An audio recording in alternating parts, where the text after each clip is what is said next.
A dash of mystery, a sparkle of magic, and all things cozy. Join your host, Elle Hartford, for Cozy Alchemy, a proud member of the Authors on the Air network. Hello and welcome to Cozy Alchemy, the podcast all about cozy, romantic books. I'm Elle, and my guest today is Sylvia Mercedes, author of The Seventh Champion and many other very fun romances. But first, Sylvia is going to start us off with a game of two truths and a lie. Okay, so I had to think about this one for a minute, but my two truths and a lie. So my first one is I am the daughter of an astronaut. My second one is I met my husband by stabbing him with a sword. Ooh. Then my last one is I used to have 20 cats in my house at one time. Oh my goodness. Ooh, these are very good ones. 20 cats in a house sounds pretty wild.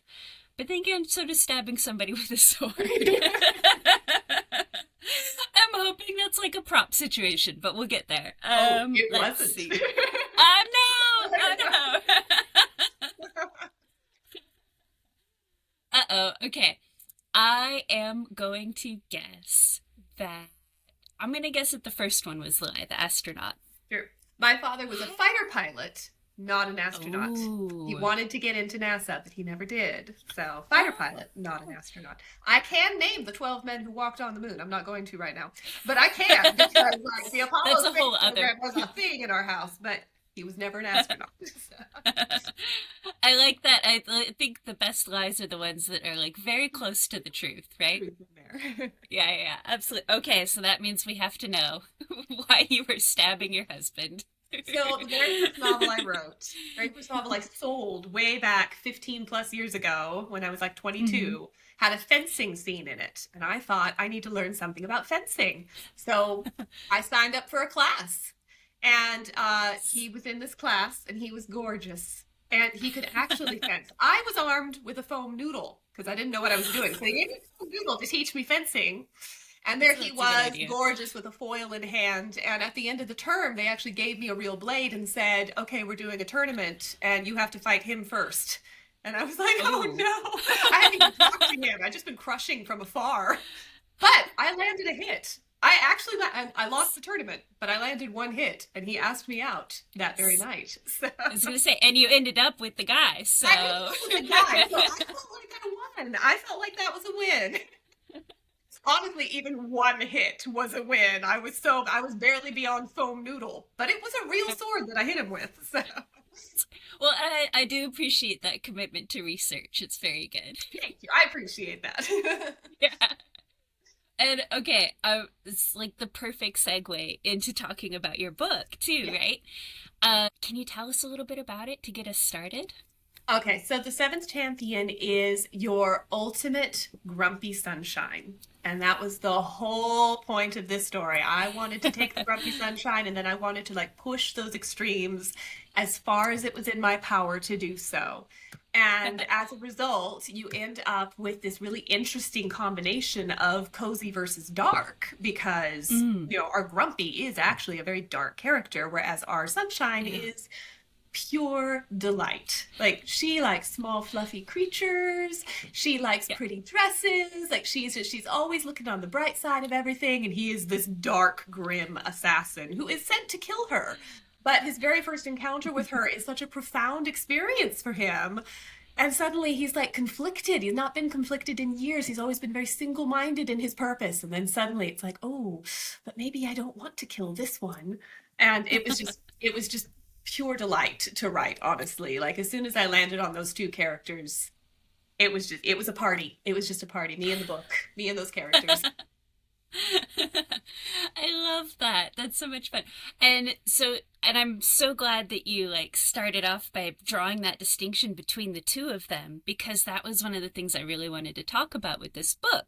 And to talk about like genre, because listeners of the podcast know we usually highlight like very cozy, like cozy mystery, cozy fantasy. It's like, very soft and fluffy animals for sure. And yeah, Rosie is very much that. But she's thrown into like a very exciting situation. Like there is a tournament going on, and like political intrigue and stuff.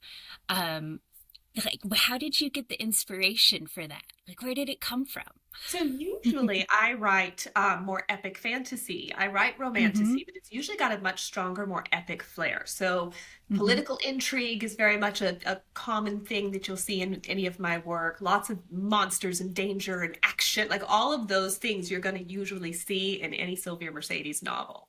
But the difference was I wanted to take a completely unusual character. I wanted to take somebody who was completely the antithesis to the adventure in which she's thrust and then see what happens. Like it's a pure experiment on my own part of like, so what do you do if little Susie Sunshine is sent on a terrible quest to fight a demonic dragon queen? Like what happens?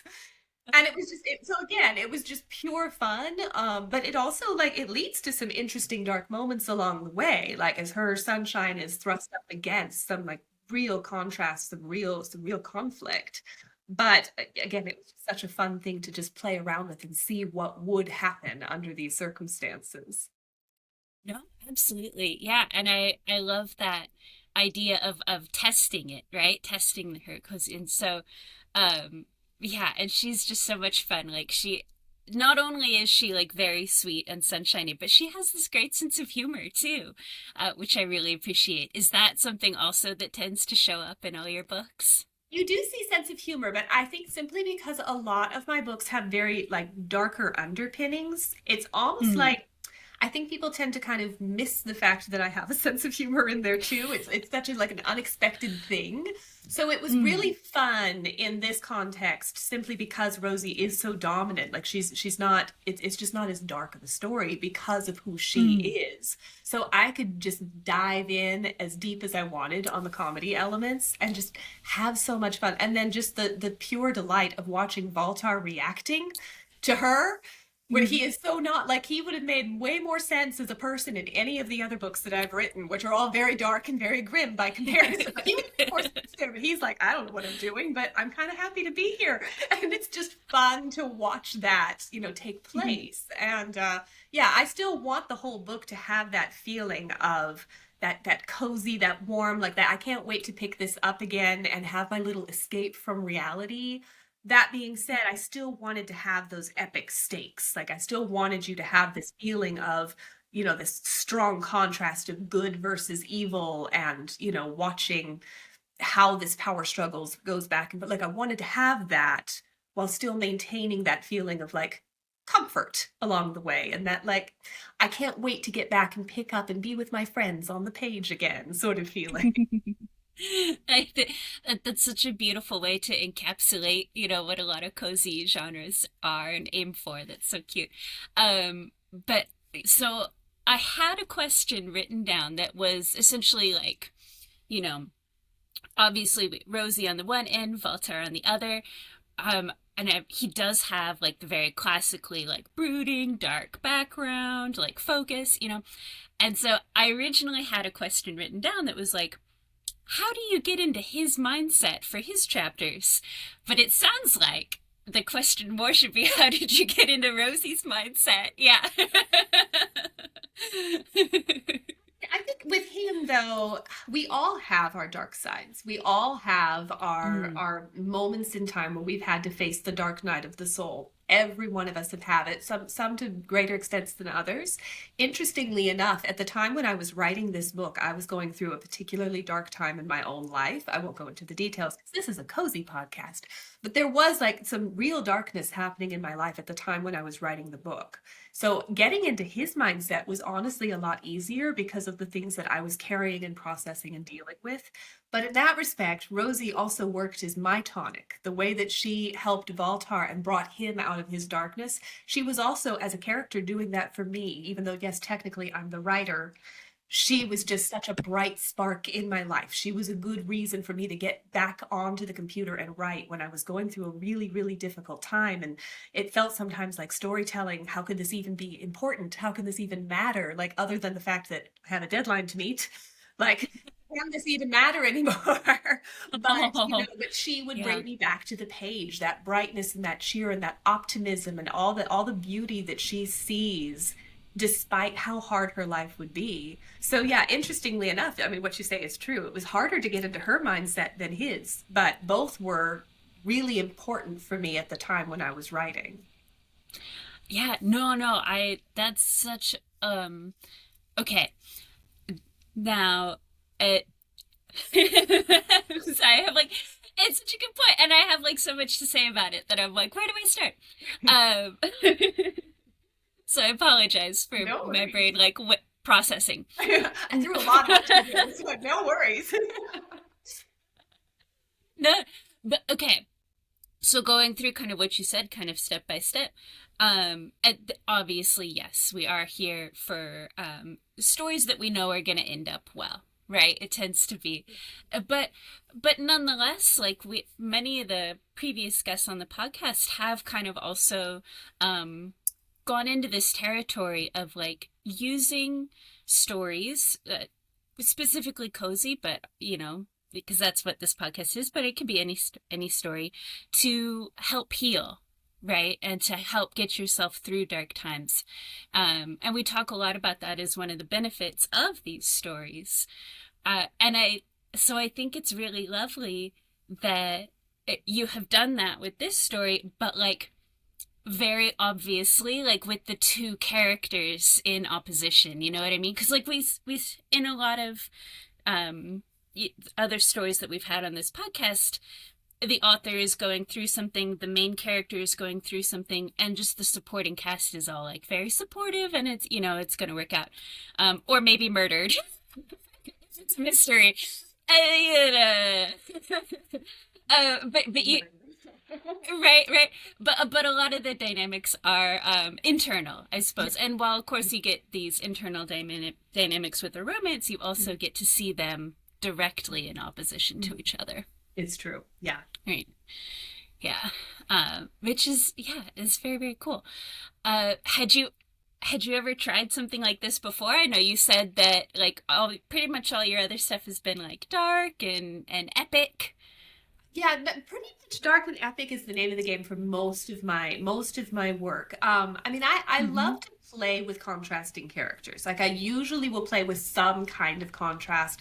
For instance, the other series I published with Ace features a very strong king who is paired with a woman who has chronic illness. So like she's physically very Mm. weak, whereas he is physically very strong, very powerful. She's deprived of her agency and power in many ways, and he, of course, he's a king. And then to watch that dynamic flip over time, to see her come into her strength and see how he needs her very specific strength, or else he will be weak. And, like to play with those Yeah. contrasts, that's something I always love to do. So it was a natural Cool. fit to then dive into this grumpy sunshine contrast. It's something I had wanted to do, but have never done like anywhere near to this extreme. Like, I mean, you've seen in some of my previous work, you can see elements of grumpy sunshine, but never with that like intentionality of this is the contrast. This is why they're different. This is why they need each other. And then let's see what happens. It's very cool. That's such a neat example too. My goodness. Okay. So now that you have written this one, obviously, like, do you plan to continue writing in this series? Like, we So have. this one is a duology. So Yeah. we have one Yeah. more about Valtar and Yeah. Rosie. And this one, I will warn all of you cozy readers out there. Book two gets epic. I mean, the contrast of Uh, characters is still there. Rosie stays herself throughout. That was the most important thing to me, is that Rosie needs to be Rosie no matter what happens. But the next story, the scale of everything just gets bigger and bigger. Like it was actually quite a challenge for me, and I've been writing epic fantasy for a while. And again, the big challenge was keeping the core and authenticity of the characters, keeping the focus on the two of them, while the situation around them is getting like bigger and more dramatic and more like even conceptual fantasy, speculative fiction right. things. So it was fun. It was a challenge to write the sequel, which will be coming out a year after book two, or book one, I should say. Um, but it was a whole different experience. But again, as long as Rosie and Valtar were grounding it, like they kept the story true. They kept me on track. I love that. Can you talk more about that? Like how did you balance them with kind of the more epic things going on?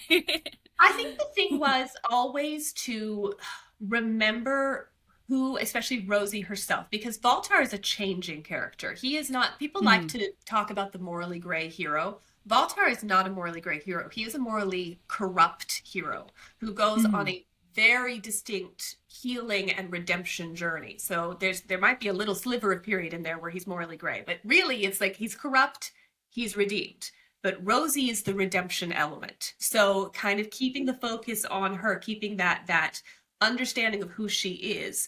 Her journey and her growth is a lot of it very external. She herself is a true core person. Like she knows who she is. Doubts come and go for her, but she herself does not actually need to undergo a dramatic change, which is interesting because she does undergo a physical change, but I don't want to give spoilers. yeah, yeah. Magic involved, but she, who she is as a person, is not supposed to actually change, and the story can come to a successful ending if she doesn't change in her essentials.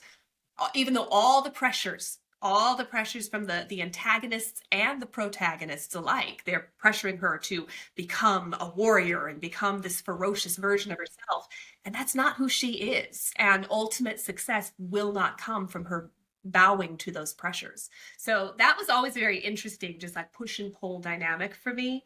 And again, a lot of fun. Like it was a Yeah. challenge to write, but I ended up being so caught up in that book too. Like it's one of the fastest books I've written. It's the longest and also one of the fastest because I was just so invested in her journey and where she was taking me. Yeah, I love that. I feel like it takes a lot of kind of as what you just alluded to right at the end there, like a lot of trust in the Mhm. character, and also a lot of creativity to be able to kind of flip, the expected journey or character development on its Mhm. head and still have a satisfying ending, right? It's so true. At this stage Yeah. in my career, too, like I have been writing professionally since I was 22 under a different pen name and then moving into this pen name. So there's a lot of trusting my instincts at this point where it's like, Mm, I don't necessarily know exactly where things are going, but I have been doing this for a long time. I have a skill set developed, and I know from past experiences that the more I trust a character to show me the way, the better the story will turn out. And it can be scary sometimes. Like at this stage of my career, I still want to be in control. Like I'd like to be like, oh, I don't know where this is going. I'm going to make it happen. But I have learned by and by to like, okay, take a breath, relax.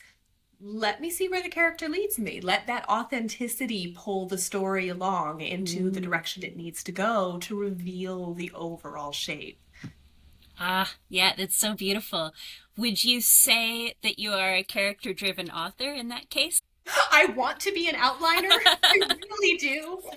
Sometimes I am. I'm not gonna lie. Sometimes, like I have an outline right now for a project I'm about to dive into. The outline is 30,000 words long. Like it is a Oh my huge, chunky, goodness. detailed outline. Yeah, But yeah. then this story with Rosie, it's like no, it really was like I think I had 1,000 words of outline, and it was just like bare bones ideas of like, well, this is the basic structure. Let's see what happens. And as long as I have an ending to write toward and I have a character that I really know and that I know who Mhm. she is, I know what her journey is. And obviously, in a romance, it needs to be both characters. You do have to have Yeah, that contrast of the two. But yeah. Rosie gets the dominant point of view in both of these books. So she Mhm. is the heart and soul. As long as she is authentically acting like herself, usually story will just start to happen.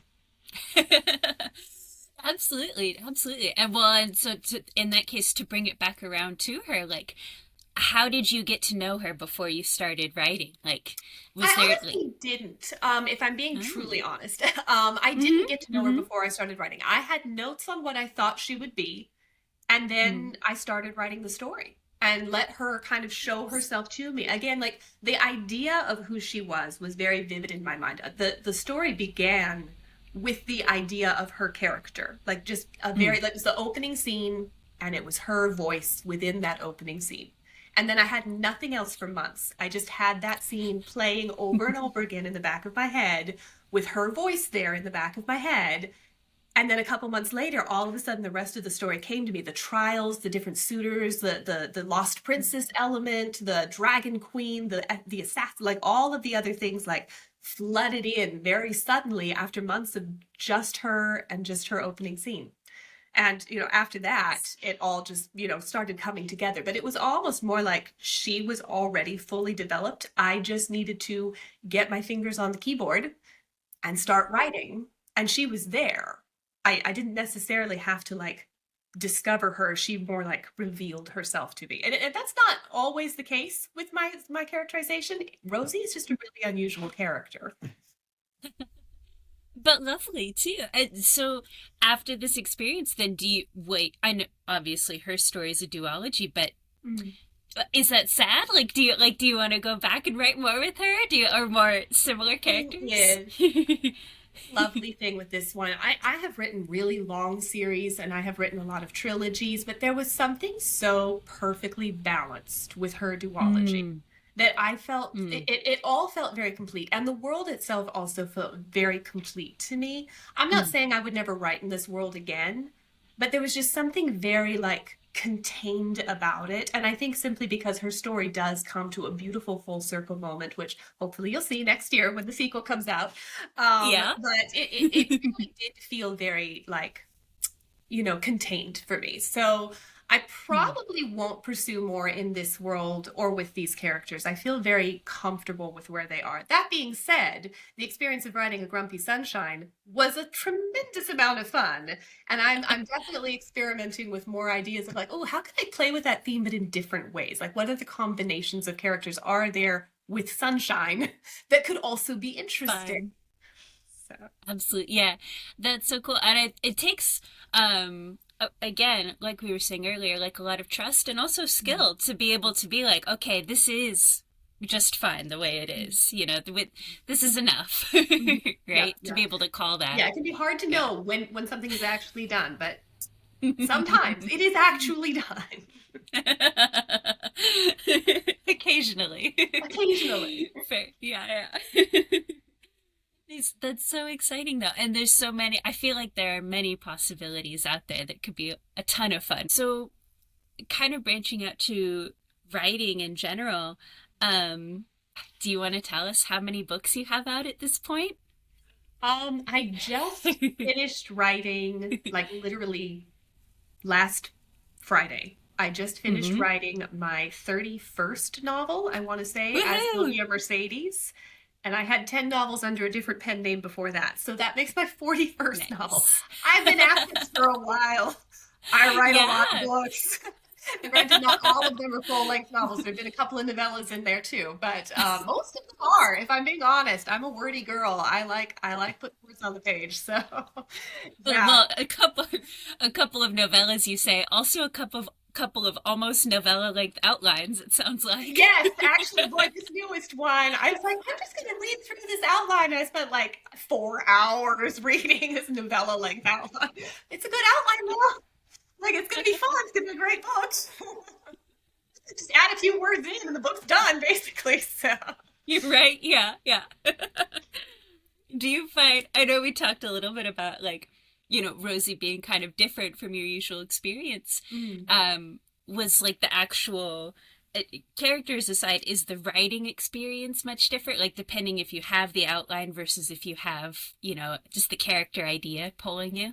If I have a really structured outline, I'm able to go into my day with just so much more confidence because like I Mm, already know exactly like the shape of whatever scene. And there's little surprises that will happen along the way.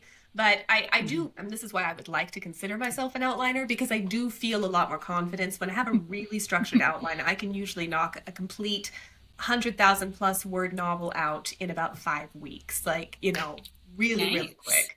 Whereas when it's more character driven like this, like it can take just a little bit more time.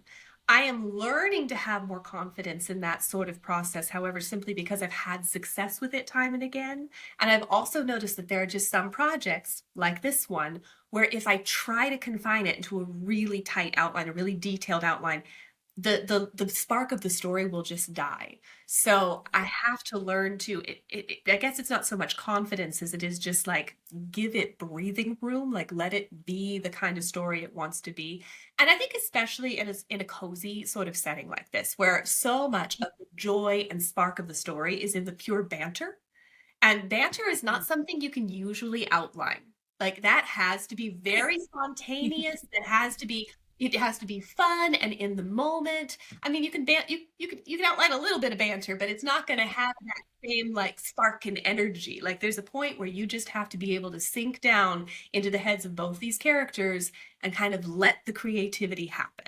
So a lot of times what I do, like I'll have like a sentence of, well, this is the goal of this scene. Like that's it. I don't have anything else. Like we're trying to get to this, and I know I have to have certain things happening to stop us from getting to this, and then eventually we have to get to this. That's all I know about the scene. Now set a 20-minute timer and just see what happens. And so my writing process then too, like I write what I call a snap draft method.